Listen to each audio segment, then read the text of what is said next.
Hi, this is Peter here with RGB Filter, and we're here with deSouza of Looking for Group and Least I Could Do, and Keller the Ferret. Hi. How's it going? How's the con? Busy as heck. It's just PG. Do I have to watch my language? Okay, yeah. That's fine. You can say whatever we like. We don't, we expect our readers to be able to handle it. Sorry. Busy is bleep, yes. It's been a long, busy summer. Yeah, we can always take it out in post if we need to. Don't worry. Be entirely candid. Yeah, it looks like you guys are pretty crazy busy here. I mean, generally, I just look at the stuff you guys do. You've got 2 comics on the go. You're also, I mean, you do Looking for Group, you do Least I Could Do, you do occasional art for the Gutters as well. The Gutters. When do you find time to eat? As you can see, I manage. I have a free hand, and I can just shovel it in as I go. Sleep is more problematic, because, yeah, but it's what I do. It's what I do. It's worth it? It's worth it. You know, nobody gets rich off of this stuff, but it's hella fun. You know, I never aspired to be a comic artist because I was pretty sure how much work it was involved. Suddenly I'm a comic artist, and I didn't realize how much fun it was. It's worth it. And talk to us about the comics. Obviously, Looking for Group, Least I Could Do, very popular comics. Where did you and Ryan, start with those? Where did those come from? Where did the ideas start? Least I Could Do was really Ryan's brainchild. Somer based it on his ill-spent youth, exaggerating it, of course, but except in the sexual conquest arena. I'm sure that was entirely 100% accurate. 100% accurate. But it started. That was the inspiration, like many things are. And of course, since then, the characters have found their own voices and evolved. And we have this sort of creative feedback loop since I became artist, and our theme just became no hesitation. You figure it out, I'll figure a way to draw it, and hopefully take it farther than you expected. Has it really surprised you? Has it gone to places where you guys never really would have expected it to? Absolutely. It's funny, Summer said, when we started, he was worried he could write 100 strips. We're almost 3,000 in. I think we're like 2,400, 2,500 in.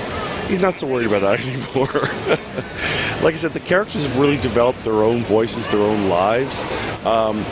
And there's still a lot of inspiration from, pop culture and just talking sometimes. An idea will come out and it all stays in the mix. He's got this ridiculously huge file where just all the ideas are.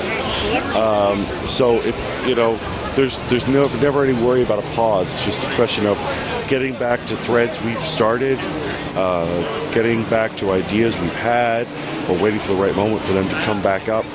And then every now and then I'm throwing in something visually that's, adding fuel to his fire. Take time out. It's like we can always add out the breaks, so it's fine if you guys need to take time out. We can just string all this together and all the rest. Plus, it's actually in your video. Yeah, well, it's cool to get this stuff. We want to get this stuff in there. This is cool to see you guys just at work, doing what you're doing. This is great footage. So, talk to us about Looking for Group and Least I Could Do. Is one of those more fun for you as an artist? Is that do you prefer the fantasy or the modern day stuff? Or it's not a preference,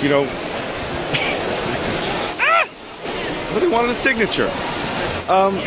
No, it's like choosing between my babies. Actually, Least I Could Do's become more fun since I've been doing Looking for Group, and then since we added Beginnings in on Sundays, because they each have such a different style. So if I'm feeling a little tired doing one or a little burnt, I can switch to the other and kind of shake up how I do the, Looking for Group is much more involved because it's full page, so I can do more with composition. It's got a more painterly style and a more involved inking style.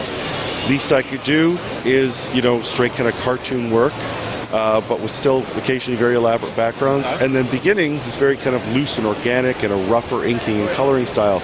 So they kind of creatively re-energize me each time I flip over. So you kind of, by having all these different projects on the go, you can really stretch yourself as an artist and just go to different places all the time. You're not locked into one style. Exactly. It really helped both of us strive creatively, and kind of the only problem there is not having enough hours in the day to do all the ideas we have. It's not a complaint, but it's just like, we should all be so if that's the worst that's going on in my life, I got it pretty good. That's a pretty good place to be, where you're getting to spend all the time you can do doing those creative things, I guess, isn't it? Yeah. I can get it to you if you need. Was it a lot of work to get there? I mean, how was that ride? I know you guys are pretty big now, but you know, it's the journey. It's always a long journey, and nobody's doing this overnight. You got to have like at least like a 10-year plan. If you're an artist, doesn't matter what. Like I said, I started out as an illustrator, and then you know, everyone liked my cartoon work, so I was focusing on humorous illustration. Then I became a professional caricaturist when I found out there was that going on. I was like, what, people will pay me to do this? And I'm already drawing friends at parties? It's like, wow. And that led to more work, and actually it was my caricature that connected me with Somer. Now I'm a full-time cartoonist. Like, that is how the creative process works. You got to be available for opportunities and decide if you want to grab them or not. Looking for Group kind of took off on us. We had such a tremendous initial reader response. It's like, holy cow, we got to do this more than once a week. But we can't do it more than twice a week unless we do less of Least I Could Do. And we're not doing less, we're doing more. And, you know, ours.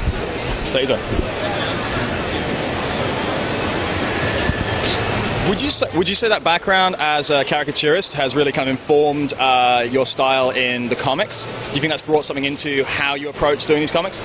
Oh, I definitely think so. I mean, I think being a cartoonist already is a different kind of illustration style, and being a caricaturist, specifically being a quick sketch artist, like working live events, has definitely helped me in terms of very much thinking on my feet and keeping up with the kind of situations that get thrown at me, as well as some of the deadlines that get thrown at you as an illustrator. But I think my illustration background really helped me develop the full kind of visual vocabulary, the mental library to be able to research effectively, but also to remember effectively and render things as I need to on the fly, you know, to be able to stylize things to suit different cartoons, different style events.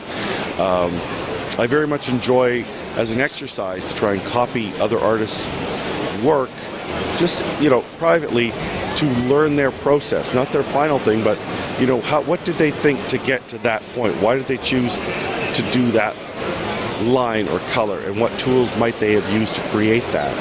And then I'm creating it with my own set of tools that I enjoy using, whether it's online or offline. Essentially sort of breaking down what, you know, the process they do to get to the result, because you don't want to copy the result, but you want to find the tools that they're using to create that and say, how can I take those tools and use them in my own art? And I want to learn their decision making, like why did they draw something a certain way? You might look at somebody and say, I really like the way they draw hands, but you have to really understand it, you have to draw them yourself.